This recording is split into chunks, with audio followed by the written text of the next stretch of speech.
أعوذ بالله من الشيطان الرجيم. بسم الله الرحمن الرحيم. الحمد لله رب العالمين، والصلاة والسلام على سيدنا محمد وآله وصحبه أجمعين. مولده بمكة الأمين، وفاته بطيبة المدينة،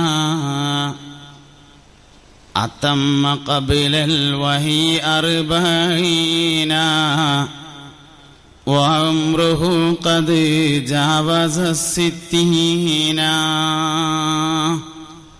മുഅ്മിനീങ്ങളെ, മുഹമ്മദ് നബി സല്ലല്ലാഹു അലൈഹി വസല്ലമയാണ് അള്ളാന്റെ ദുനിയാവിലെ ഏറ്റവും പ്രധാനപ്പെട്ട പഠന വിഷയം. നേരത്തെ ഇബാദിന്റെ വേദികളിൽ സംസ്കരണ പ്രവർത്തനങ്ങൾക്ക്, ദഅവാ പ്രവർത്തനങ്ങൾക്ക് ആക്കം കൂട്ടുന്നതിന് വേണ്ടി സംഘടിപ്പിച്ചിരുന്ന ഒരു മജ്ലിസാണ് യഥാർത്ഥത്തിൽ നഫ്ഹത്തു ത്വയ്യിബ എന്ന പദ്ധതി. ആശിഖായ ഉമറുൽ ഖാഹിരി റളിയല്ലാഹു അൻഹുവിൻ്റെ അല്ലഫൽ അലിഫ് എന്ന ബൈത്ത് ചൊല്ലി ദുആ ചെയ്യുന്നതാണ് ആ മജ്ലിസ്. ഇഷ്ക് യഥാർത്ഥത്തിൽ സംസ്കരണത്തിലേക്കുള്ള ഒരു എളുപ്പ വഴിയാണ്.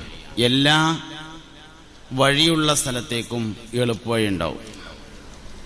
സ്വർഗത്തേക്ക് വഴിയുണ്ട്, അതുകൊണ്ട് സ്വർഗത്തേക്ക് എളുപ്പവഴിയുണ്ട്.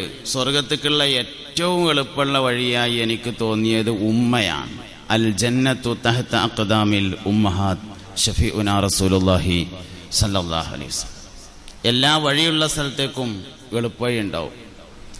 തസ്കിയത്തിന്റെ ഏറ്റവും പ്രധാനപ്പെട്ട എളുപ്പവഴി ഇഷ്കാണ്. ഇഷ്കിന്റെ മജ്ലിസുകളും ഇഷ്കിന്റെ പാടലുകളും ഇഷ്കിന്റെ പറയലുകളും ഒക്കെയാണ്. ഈ ടെൻഷനുള്ള ഏത് സമയത്തും ഒരു 2 വരി ബൈത്ത് ഇല്ലാൽ, അല്ലെങ്കിൽ 2 വരി ബൈത്ത് കേട്ടാൽ ആ ടെൻഷൻ തീരുന്നതാണ്.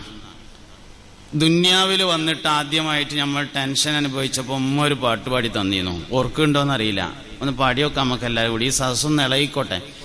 ലാ ഇലാഹ ഇല്ലല്ലാഹു ലാ ഇലാഹ ഇല്ലല്ലാഹ് ലാ ഇലാഹ ഇല്ലല്ലാഹു മുഹമ്മദുർ റസൂലുള്ളാഹ്.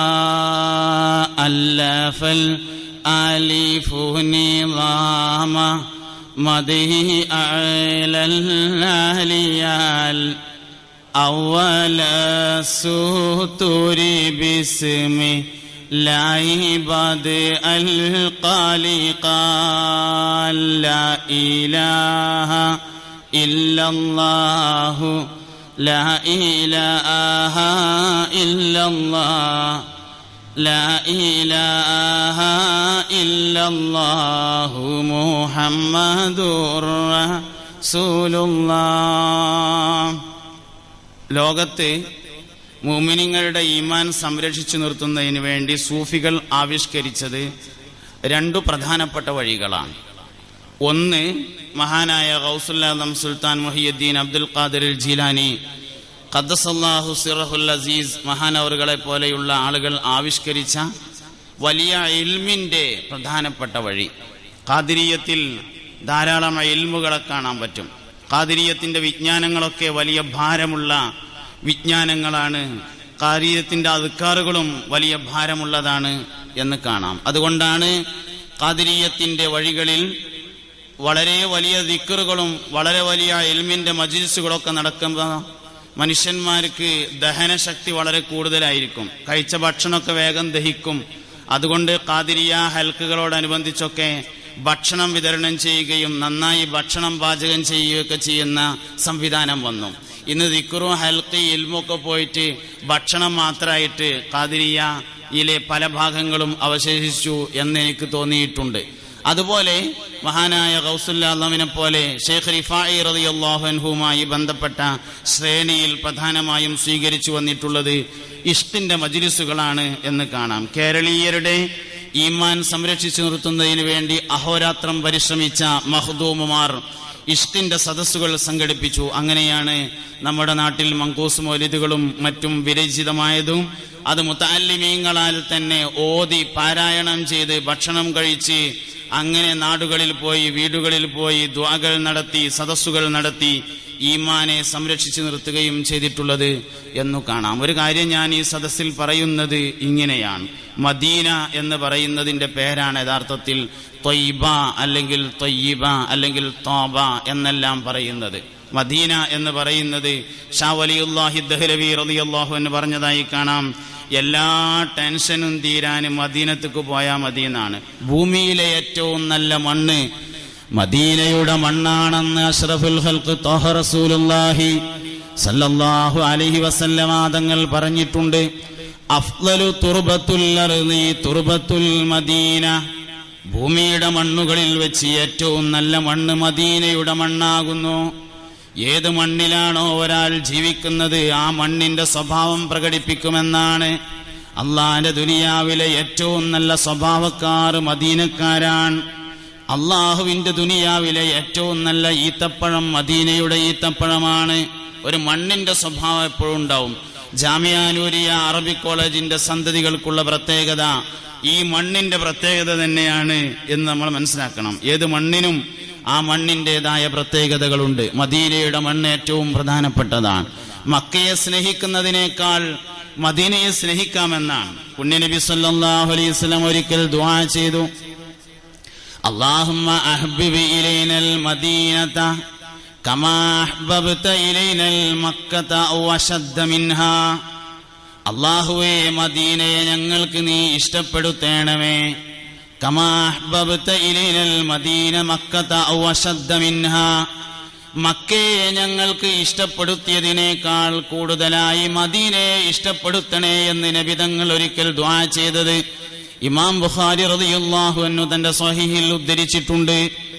ഈ ഹദീസിൽ നിന്ന് നമുക്ക് മനസ്സിലാക്കാവുന്ന ഒരു കാര്യം, പരിശുദ്ധമായ ഹറം ഷരീഫുള്ള കഅബയുള്ള മക്കയേക്കാൾ മദീനയെ ഇഷ്ടപ്പെടാമെന്നാണ്. രസകരമായ ഒരു സംഭവം മഹത്തുക്കൾ ഉദ്ധരിക്കുന്നു. ഒരിക്കൽ ആകാശവും ഭൂമിയും തമ്മിലൊരു സംവാദം ഉണ്ടായി. ആകാശവും ഭൂമിയും തമ്മിലൊരു സംവാദം ഉണ്ടായി. ഭൂമി പറഞ്ഞു, ഞാനാണ് ഏറ്റവും നല്ലത് നിന്നേക്കാൾ. കാരണം ഒരുപാട് മഹത്തുക്കളായ ആളുകൾക്ക് ഞാൻ ജന്മം നൽകിയിട്ടുണ്ട്. അപ്പോൾ ആകാശം പറഞ്ഞു, എത്രേ, ഞാനാണ് ഏറ്റവും പ്രധാനപ്പെട്ടത്, കാരണം ഞാനല്ലേ മേലെ എന്ന് പറഞ്ഞു അത്രേ. അപ്പോൾ ഭൂമി പറഞ്ഞു, നീ മേലെ ആയതുകൊണ്ട് കാര്യമില്ല, മുഹമ്മദ് നബി സല്ലല്ലാഹു അലൈഹി വസല്ലമ തങ്ങൾക്ക് ജന്മം നൽകിയത് ഞാനല്ലേ. അപ്പോൾ ആകാശം പറഞ്ഞു, എത്രേ, അതുകൊണ്ട് അങ്ങനെ അഹങ്കരിക്കണ്ട, മുഹമ്മദ് നബി സല്ലല്ലാഹു അലൈഹി വസല്ലമ തങ്ങളെ ആകാശത്തേക്ക് കൊണ്ടുവന്നിട്ടുണ്ട്, കയറി വന്നിട്ടുണ്ട്. സമാ എന്ന് പറഞ്ഞാൽ തന്നെ കയറി എന്നാണ്. സമാ എന്ന ആകാശത്തിന് പേര് കിട്ടാനുള്ള കാരണത്തെക്കുറിച്ച് ചർച്ച ചെയ്യുന്ന ഭാഗത്ത് ഈ സംഭവം കാണാം. സമാ എന്ന് പറയാൻ, ഉയർന്നത് എന്ന് പറയാനുണ്ടായ കാരണം മുഹമ്മദ് നബി സല്ലല്ലാഹു അലൈഹി വസല്ലമ തങ്ങൾ മിഅ്റാജിന്റെ രാത്രിയിൽ ഉയർന്നതാണ്. എന്നാൽ മിഅ്റാജിന് മുമ്പ് തന്നെ ആകാശത്തിന് ആ പേരിട്ട് വെച്ചിരുന്നു. കാരണം റബീഉൽ അവ്വൽ എന്നാൽ ഒന്നാം വസന്തമാണ്. അതിൻ്റെ അർത്ഥം ഒന്നാം വസന്തം എന്ന് പറഞ്ഞാൽ മുഹമ്മദ് നബിയാകുന്നു സല്ലല്ലാഹു അലൈഹി വസല്ലം. പേര് നേരത്തെ തന്നെ ഇട്ടുവെച്ചിട്ടുണ്ട്.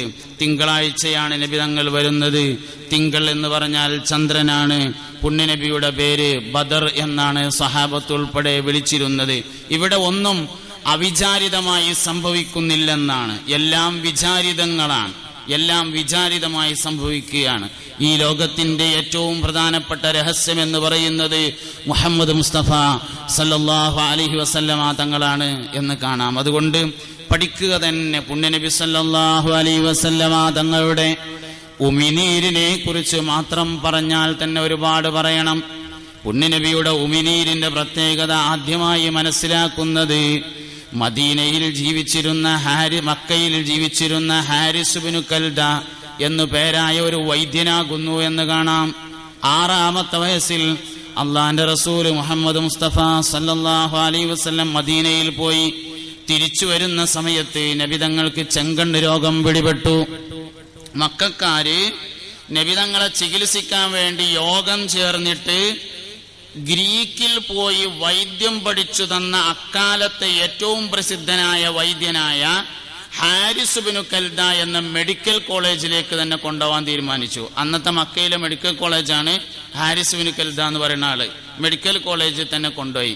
മെഡിക്കൽ കോളേജിലെ പ്രൊഫസർ കുട്ടിയെ ഇങ്ങനെ നിർത്തിയിട്ട് തല മുതൽ കാല് വരെ ഇങ്ങനെ പരിശോധിച്ചിട്ട് കുട്ടിയുടെ വായയിൽ നിന്ന് ഉമിനീരെടുത്ത് കണ്ണിൽ തേച്ചു കൊടുത്തു എന്നാണ്. പുണ്യനബിയുടെ ഉമിനീരിന്റെ പ്രാധാന്യത്തെ ആദ്യമായി തിരിച്ചറിയുന്നത് ഹാരിസ് ബിനു കൽദ എന്ന പേരായ മക്കയിലെ മെഡിക്കൽ കോളേജാണ് എന്നു കാണാം. അവിടെ നിന്ന് തുടങ്ങുന്നതാണ് കണ്ണുനീരിന്റെ പ്രാധാന്യം, ഉമിനീരിന്റെ പ്രാധാന്യം, വിയർപ്പിന്റെ പ്രാധാന്യം. ഹബീബുനാ റസൂലുള്ളാഹി സല്ലല്ലാഹു അലൈഹി വസല്ലമ തങ്ങളുടെ വിയർപ്പിന് ചുവന്ന നിറത്തിലുള്ള റോസാപ്പൂവിന്റെ ഗന്ധമായിരുന്നു ഉണ്ടായിരുന്നതെന്ന് റിപ്പോർട്ട് ചെയ്യപ്പെട്ടിട്ടുണ്ട്.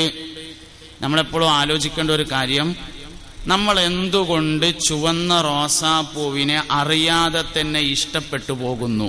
അതിൻ്റെ ഒരു കാരണം നബിതങ്ങളുടെ ശരീരത്തിന് ചുവന്ന റോസാപ്പൂവിന്റെ സുഗന്ധമായിരുന്നു എന്ന് തന്നെയാണ്.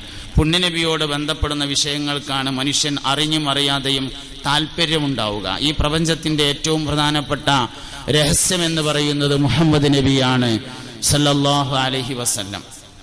ബഹുമാനപ്പെട്ട ഖതാദ റളിയല്ലാഹു അൻഹുവിന്റെ കണ്ണ് അമ്പ് ഇങ്ങോട്ട് കൊണ്ടിട്ട് ആ അമ്പ് ഇങ്ങോട്ട് പറിച്ചപ്പോൾ അതിൻ്റെ ഒപ്പം പോന്നു. ഖതാദ റളിയല്ലാഹു അൻഹു ആ കൈ ഇങ്ങനെ കയ്യിൽ വെച്ചിട്ട് നബി തങ്ങളുടെ അടുത്ത് ചെന്നിട്ട് പറഞ്ഞു, അള്ളാന്റെ റസൂലെ, പുതിയ പെണ്ണെട്ടിയതാണ് നബിയെ, ഭാര്യയുമായി വീട്ടിൽ കൂടിയിട്ടില്ല, ഞങ്ങൾ ഒരുമിച്ച് താമസിച്ചിട്ടില്ല. അപ്പോഴേക്ക് പള്ളിയിൽ നിന്ന് യുദ്ധത്തിന് പോകാനുള്ള വിളിയാളം കേട്ടപ്പോൾ ഞാൻ അങ്ങോട്ട് ഇറങ്ങിപ്പോന്നതാ പുന്നാര നബിയെ. എങ്ങനെ കണ്ണില്ലാതെ ചെന്നാൽ എൻ്റെ പെണ്ണുങ്ങളടുത്തേക്ക് ബുദ്ധിമുട്ടല്ല, അതുകൊണ്ട് എനിക്ക് എൻ്റെ കണ്ണ് വേണമെന്ന് പറഞ്ഞു. ഖതാദ റളിയല്ലാഹു അൻഹു പറഞ്ഞു, എനിക്കെൻ്റെ കണ്ണ് വേണം. അള്ളാന്റെ റസൂല് ചോദിച്ചു, ഖതാദ, നിനക്കിതിനു പകരമായി നാളെ സ്വർഗത്തിൽ വെച്ച് ഒരു കണ്ണ് പോരെയോ ഖതാദ?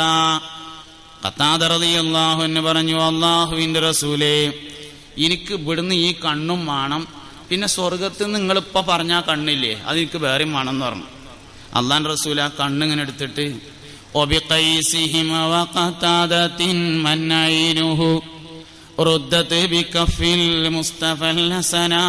വെച്ചിട്ട് ഉമിനീരെടുത്തിട്ട് തേച്ചു കൊടുത്തു.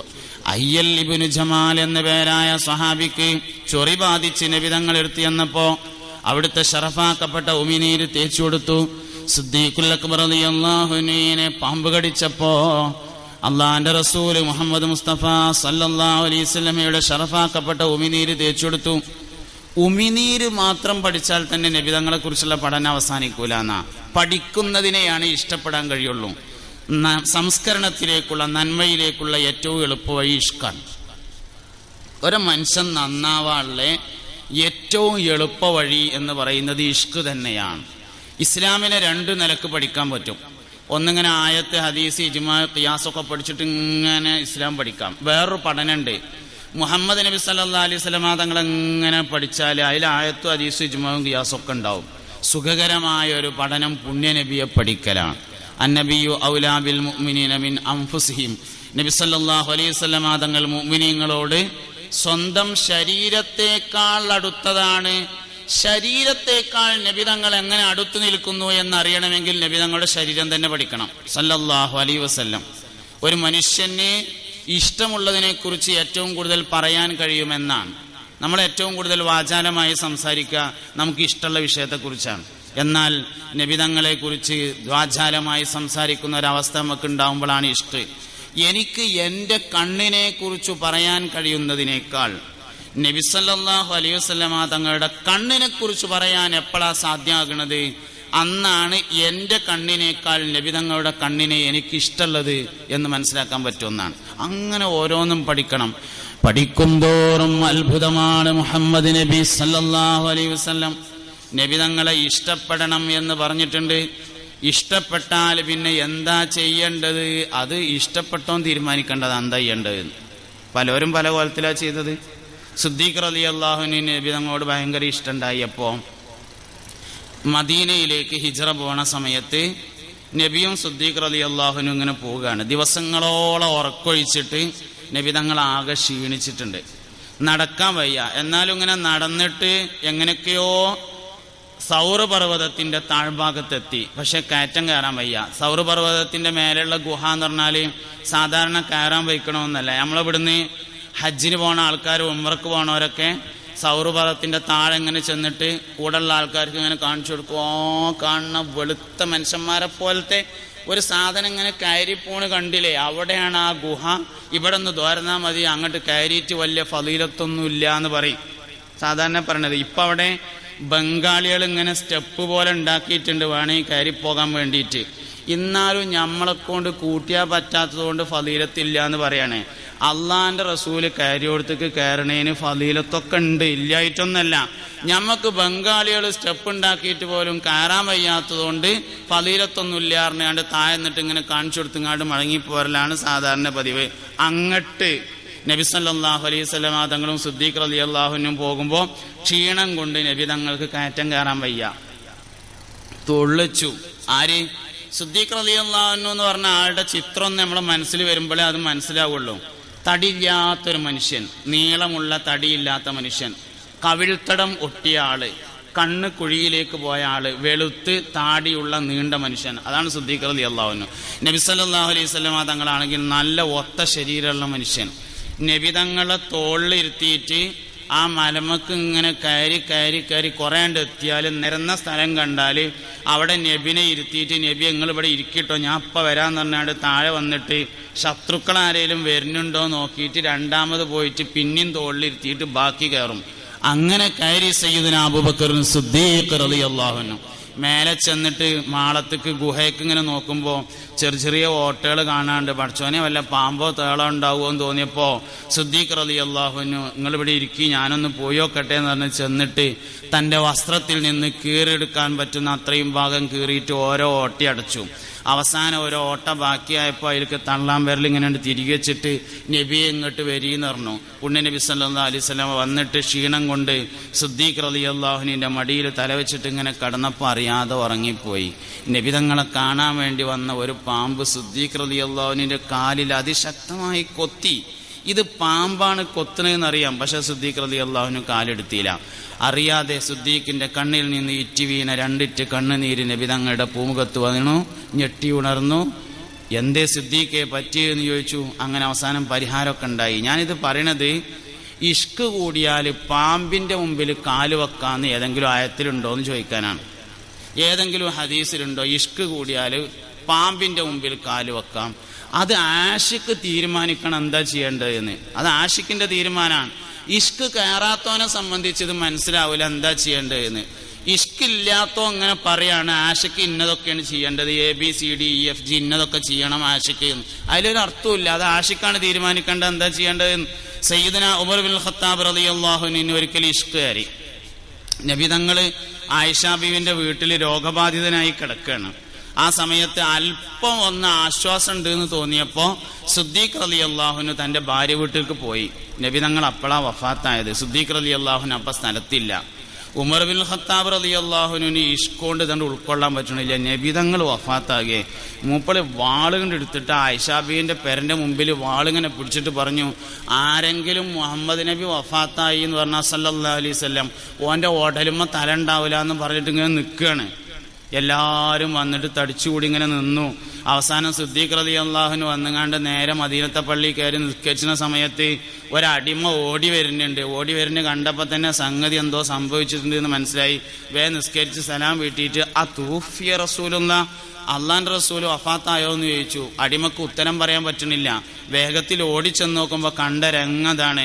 എല്ലാവരും ഒരുമിച്ച് കൂടിയിട്ടുണ്ട്. വാതിൽക്ക് ഉമർ ഖത്താബ് വാളേറ്റ് നിൽക്കുന്നുണ്ട്.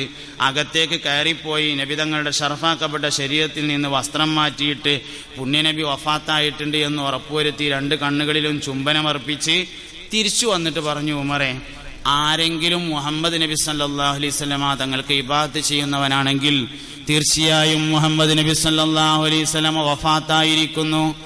എന്നാൽ ആരെങ്കിലും അള്ളാഹുവിനെ ഇബാദത്ത് ചെയ്യുന്നവനാണെങ്കിൽ തീർച്ചയായും അള്ളാഹു മരിക്കാതെ എന്നെന്നും അവശേഷിക്കുന്നവനാണ് ഉമറേ എന്ന് പറഞ്ഞപ്പോൾ വാളൊറേക്കിട്ടിട്ട് അവിടെ നിന്നാണ് പോയി. തൻ്റെ മഅ്ശൂഖ് മരണപ്പെട്ടതിൻ്റെ വഫാത്തായതിൻ്റെ പേരിൽ മരിച്ചു എന്ന് പറഞ്ഞാൽ തലെടുക്കുമെന്ന് പറയാൻ പാടുണ്ടോ? അതേത് ഹദീസിലുള്ളത്?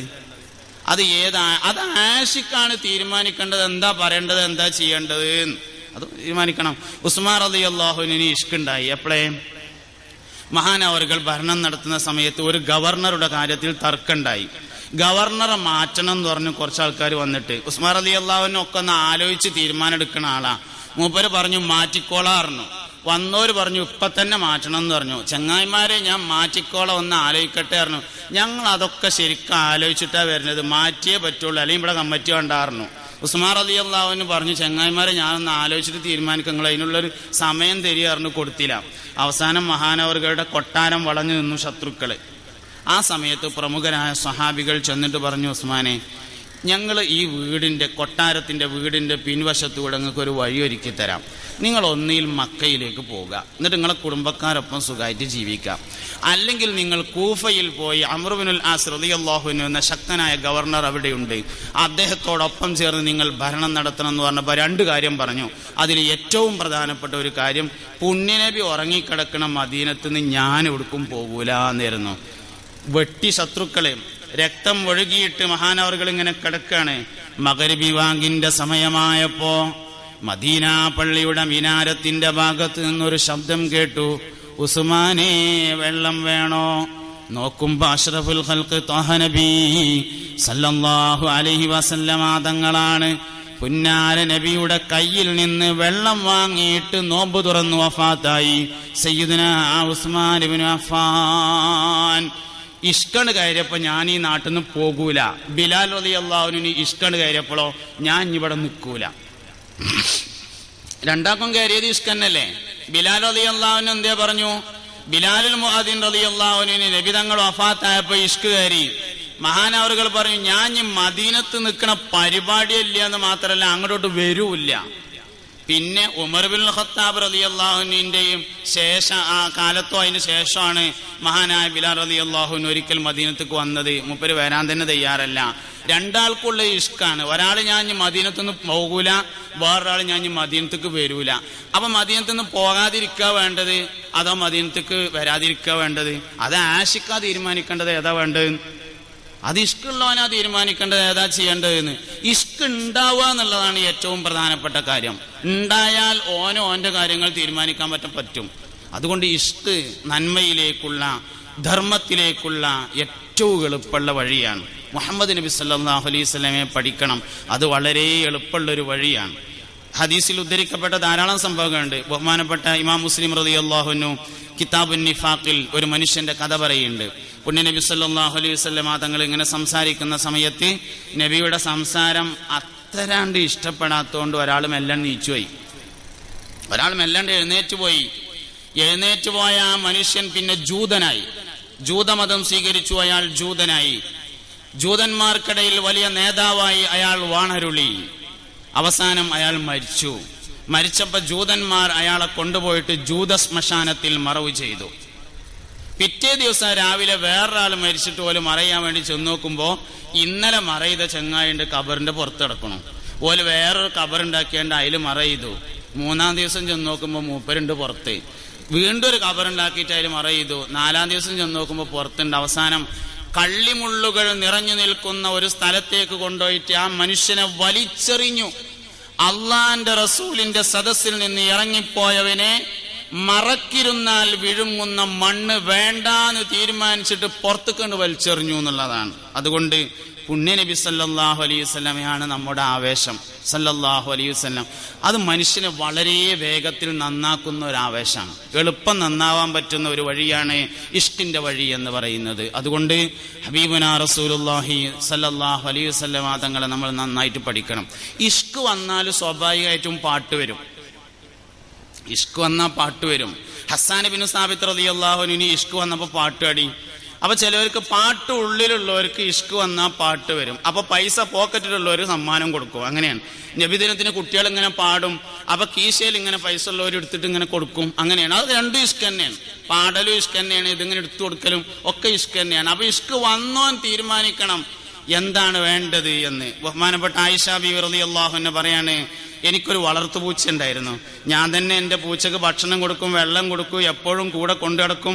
അങ്ങനത്തെ ഒരു പൂച്ച ഒരിക്കൽ ഒരു യുദ്ധത്തിന് വേണ്ടി പോയി വരുമ്പോൾ വഴിയിൽ ഞാൻ ഒറ്റപ്പെട്ടു. മുനാഫിക്കുകൾ എന്തോ എന്നെപ്പറ്റി വേണ്ടാത്തത് പറഞ്ഞു വരുത്തിയിട്ട് ജിബ്രീൽ അലൈഹിസ്സലാം വന്ന് ഒരു തീരുമാനം വന്നതിന് ശേഷം ഇനി ആയിഷയോട് മിണ്ടിയാൽ മതി എന്ന് അഷ്റഫുൽ ഖൽഖ് ത്വഹ റസൂലുള്ളാഹി സ്വല്ലല്ലാഹു അലൈഹി വസല്ലം തീരുമാനിച്ചു. ആയിഷ ബീവി റളിയല്ലാഹു അൻഹ പറയുകയാണ്, നബിതങ്ങൾ എന്നോട് മിണ്ടാതിരുന്ന അത്രയും ദിവസം എന്റെ വളർച്ചുപൂച്ച എന്റെ അടുക്കൽ വന്നതുപോലുമില്ല.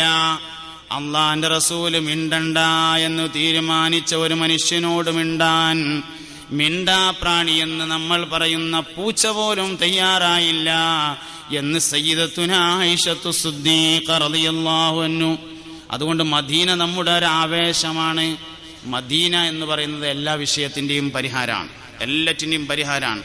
ആഷിഖുകൾ അങ്ങനെ ജീവിച്ചു. ബഹുമാനപ്പെട്ട അബൂ ഹനീഫത്തുൽ കൂഫി റളിയല്ലാഹു അൻഹു താൻ മറവെട്ട് കിടക്കുന്ന ഖബറുള്ള സ്ഥലത്ത് നിന്ന് 40,000 ഖത്തം തീർത്ത ആളാണ് ബഹുമാനപ്പെട്ട സയ്യിദുന അബൂ ഹനീഫത്തുൻ നുഅ്മാൻ റളിയല്ലാഹു അൻഹു. മഹാനവറുകൾക്ക് ഖസീദത്തുൻ നുഅ്മാനിയ എന്ന ഒരു കിതാബുണ്ട്, ഒരു ബൈത്തുണ്ട്. പുണ്യനബിയെ മദ്ഹ് ചെയ്യുന്ന ഒരു ബൈത്തുണ്ട്. ആ ബൈത്തിന്റെ അവസാനത്തെ സ്വലാത്തു സലാമിന് മുമ്പ് 50ാമത്തെ വരിയില് മഹാനവറുകൾ ചോദിക്കുന്ന ഒരു ചോദ്യമാണ്, അള്ളാന്റെ റസൂലേ, ഒരുപാട് കാര്യങ്ങൾ ഞാൻ ചെയ്തിട്ടുണ്ടെന്നാണ് എൻ്റെ വിശ്വാസം. പക്ഷേ എനിക്ക് പ്രതീക്ഷ ഉള്ളത് ഒരു കാര്യം മാത്രമേ ഉള്ളൂ, അത് അങ്ങയുടെ ശഫാഅത്താണ്. ആത്മഹർഷം തുടികൊട്ടുന്ന നാളിലെ ഏക പ്രതീക്ഷ മുഹമ്മദ് നബിയാണ് സല്ലല്ലാഹു അലൈഹി വസല്ലം. മനുഷ്യന്റെ ശക്തികളിൽ വെച്ച് ഏറ്റവും പ്രധാനപ്പെട്ട ശക്തി ഓർമ്മശക്തിയാണ്. മനുഷ്യന്റെ ശക്തികളിൽ ഏറ്റവും പ്രധാനപ്പെട്ട ശക്തി ഓർമ്മശക്തിയാണ്. എന്നാൽ സിറാത്ത് പാലത്തിന്റെ അടുക്കൽ വെച്ച് എല്ലാവരും മറക്കും. എല്ലാവരും മറക്കും. വാപ്പ മക്കളെ അന്വേഷിക്കുക, മക്കള് വാപ്പാനി ഉമ്മാനി അന്വേഷിക്കുക പാലം കടന്നതിന് ശേഷം. പാലം കടക്കുന്നതിന് മുമ്പ് ഒരു മനുഷ്യൻ മാത്രമേ നമ്മളെ ഓർക്കുള്ളൂ, അത് മുഹമ്മദ് നബിയാണ് സല്ലല്ലാഹു അലൈഹി വസല്ലം. അശ്ശഫാഅത ഹബിലനാ ഫിൽ ഖിയാമത്തി മുഷ്ഫിഖൻ വഹ്ലനാ ഇൻ ളാഅയാ സയ്യിദി ഖൈറൻ നബി ലാ ഇലാഹ ഇല്ലല്ലാഹു ലാ ഇലാഹ ഇല്ലല്ലാഹ് ലാ ഇലാഹ ഇല്ലല്ലാഹു മുഹമ്മദു അല്ലഫൽ അലിഫു നിദാമ മദ്ഹി അലൽ അലിയൽ അവല സുതുരി ബിസ്മില്ലാഹി ബദിഅൽ ഖാലിഖാൽ ലാ ഇലാഹ ഇല്ലല്ലാഹു ലാ ഇലാഹ ഇല്ലല്ലാഹ് ലാ ഇലാഹ ഇല്ലല്ലാഹു മുഹമ്മദുർ റസൂലുള്ളാഹ് അഹ്മദുല്ലാഹ മുസല്ലി മുസല്ലിമൻ അലാ അഹ്മദിൻ വൽ ആലി വൽ അസ്ഹാബി മൻ ലിൽ ആലി ആൽ ലാ ഇലാഹ ഇല്ലല്ലാഹു ലാ ഇലാഹ ഇല്ലല്ലാഹ് ലാ ഇലാഹ ഇല്ലല്ലാഹു മുഹമ്മദുർ റസൂലുള്ളാഹ് ബലഗൽ മുദ്ദഹു ഫീ ഔസാഫിഹി ഫമാ ബലഗ ബാലിഗുൻ യശറ മാഉ തിബിമാ ഫിൽ ഗാലിബാൽ ലാ ഇലാഹ ഇല്ലല്ലാഹു ലാ ഇലാഹ ഇല്ലല്ലാഹ് ലാ ഇലാഹ ഇല്ലല്ലാഹു മുഹമ്മദുർ റസൂലുള്ളാഹ് قلبي مذ أتيت وادي النقف ما تابعا وداد طه تاليا لتالتا لا إله إلا الله لا إله إلا الله لا إله إلا الله محمد رسول الله. സഹോദരങ്ങളെ, നമ്മളിങ്ങനെ മുത്തല്ലിമീങ്ങളാണ് തോന്നുള്ളത്. നമ്മളാ ഇരിക്കുന്നിടത്തൊന്നും ഇളകിയിട്ട് ഇങ്ങനെ ചെല്ലിയാൽ ഒരു ഉഷാർ കിട്ടും. എല്ലാവരും അവിടെ നിന്ന് ഇങ്ങനെ ഇളകിയിട്ട് ചെല്ലിയാൽ. ഇത് ബഹുമാനപ്പെട്ട ഉമറുൽ ഖാഹിരി റളിയല്ലാഹു അൻഹു ഹജ്ജിന് പോയിട്ട് ഹജ്ജൊക്കെ കഴിഞ്ഞ് സിയാറത്തും കഴിഞ്ഞിട്ട് മദീനയോട് യാത്ര പറയുമ്പോൾ അവിടെ നിന്ന് ഇങ്ങോട്ട് പോരാൻ വയ്യായിട്ട് പാടിയ ഒരു പാട്ടാണ്. പാട്ട് എന്ന് പറഞ്ഞത് മനുഷ്യന് ഉന്മേഷം വരുമ്പോഴും ആവേശം വരുമ്പോഴൊക്കെ ചെയ്യുന്നതും ചെയ്താൽ ഉന്മേഷം വരുന്നതാണ്. സഹാബികൾ വന്നിട്ട് നബിനോട് ചോദിച്ചു, പുണ്യ നബിയെ, സ്വർഗത്തിൽ പാട്ടുണ്ടാവുമോ ചോദിച്ചു. അള്ളാന്റെ റസൂലെ, സ്വർഗത്തിൽ പാട്ടുണ്ടാവുമോ? അഫിൽ ജന്നത്തി സമാഉ യാ റസൂലല്ലാഹ്. നബി സല്ലല്ലാഹു അലൈഹി വസല്ലം പറഞ്ഞു, സഹാബ, ഫിൽ ജന്നത്തി സമാഉൻ, സ്വർഗത്തിൽ പാട്ടുണ്ട് എന്ന് പറഞ്ഞു. അപ്പൊ ആ സഹാബിക്ക് ഒരു സംശയം, പൊന്നാര നബിയെ, ആ പാട്ട് എങ്ങനെ ഇക്കാരെന്ന് ചോദിച്ചു. അപ്പൊ നബി തങ്ങൾ പറഞ്ഞു, സഹാബ, സ്വർഗാവകാശികൾക്ക് ഒരു പാട്ട് കേൾക്കാൻ വേണ്ടി തോന്നുമ്പോൾ സ്വർഗത്തിൽ പാട്ടുപാടാനായിട്ടുള്ള ഒരു കാറ്റുണ്ട്. ആ കാറ്റിനെ അള്ളാഹു വിളിക്കുകയും ഒരു പാട്ട് പാടാൻ പറയുകയും ചെയ്യുമ്പോൾ സ്വർഗത്തിലെ മുളങ്കാട്ടിലേക്ക് അത് പ്രവേശിക്കുകയും മനോഹരമായ ഒരു പാട്ട് പാടുകയും അപ്പോൾ സ്വർഗത്തിലെ മറ്റു മരങ്ങളെല്ലാം പ്രകാശിക്കുകയും ചെയ്യുമെന്നാണ്. ഞാൻ ഒരുപാട് ആലോചിച്ചിട്ടുണ്ട്. ശരിക്കും മുള എന്ന് പറയുന്ന സാധനം ദുന്യാവും തന്നെ പാട്ട് പാടുന്ന സാധനമാണല്ലോ. അതെന്തു പാട്ടാന്ന് നമുക്ക് മനസ്സിലാക്കാൻ പറ്റാത്ത വലിയൊരു പ്രശ്നമാണ്. മുളയുടെ പാട്ടിനെ ഉമറുൽ ഖയ്യാം വളരെ മനോഹരമായി വിശദീകരിച്ചിട്ടുണ്ട്.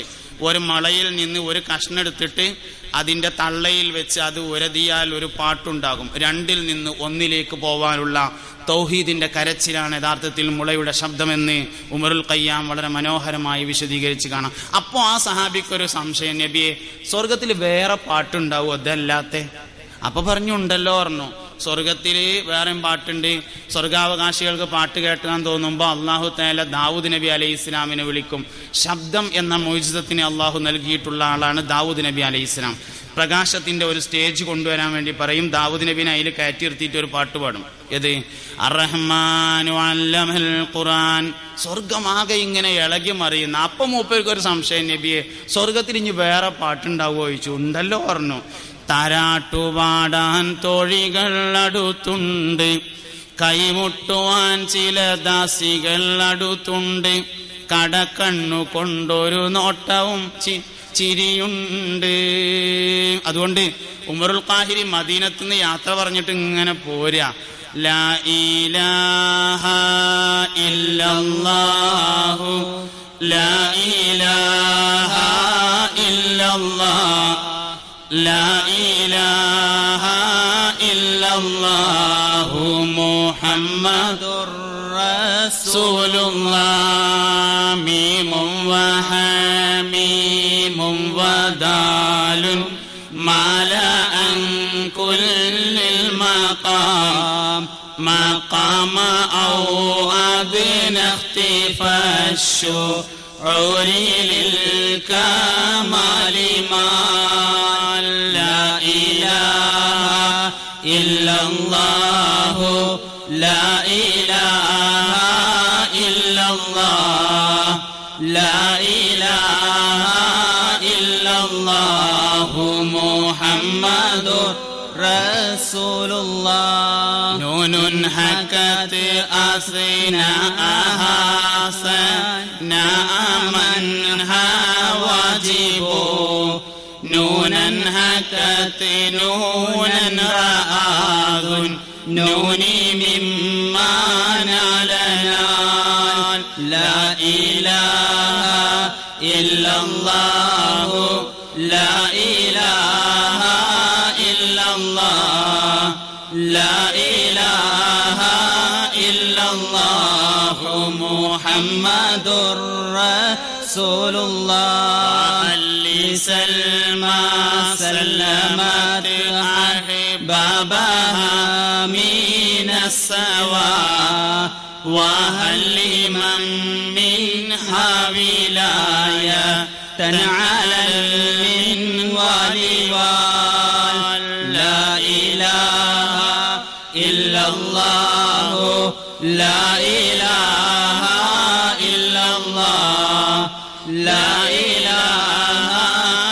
ഇല്ലല്ലാഹു മുഹമ്മദുർ റസൂലുള്ളാഹ് ആദിൻ ഹുദാഹു ഖദ് ഹദാ മൻ ഇഖ്തദാ സുബുലൽ ഹുദാ ഹുദൻ ശഫീഅൻ ശയ്യബത് ബി فاستقم ما لها لا إله إلا الله لا إله إلا الله لا إله إلا الله محمد رسول الله لا إله إلا الله لا نور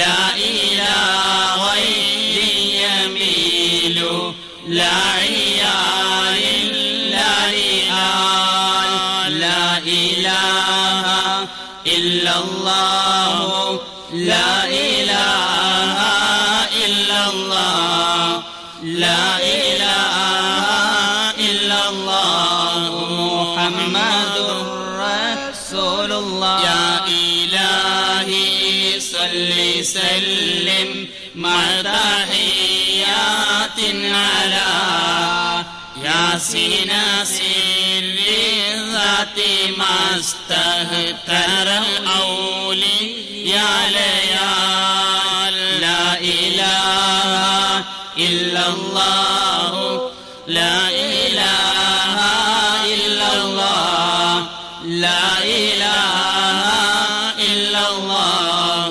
محمد رسول الله أنا والآل والأولاد والأصحاب والأقطاب والأوتاد والأبدال ما الختام تام لا إله إلا الله لا إله إلا الله لا إله إلا الله محمد رسول الله അസ്ർ നിസ്കാരം ജമാഅത്തായിട്ട് തന്നെ നിർവഹിക്കാൻ മറക്കരുത്. എല്ലാവരും ദുആ ചെയ്യണം. അസ്സലാമു അലൈക്കും.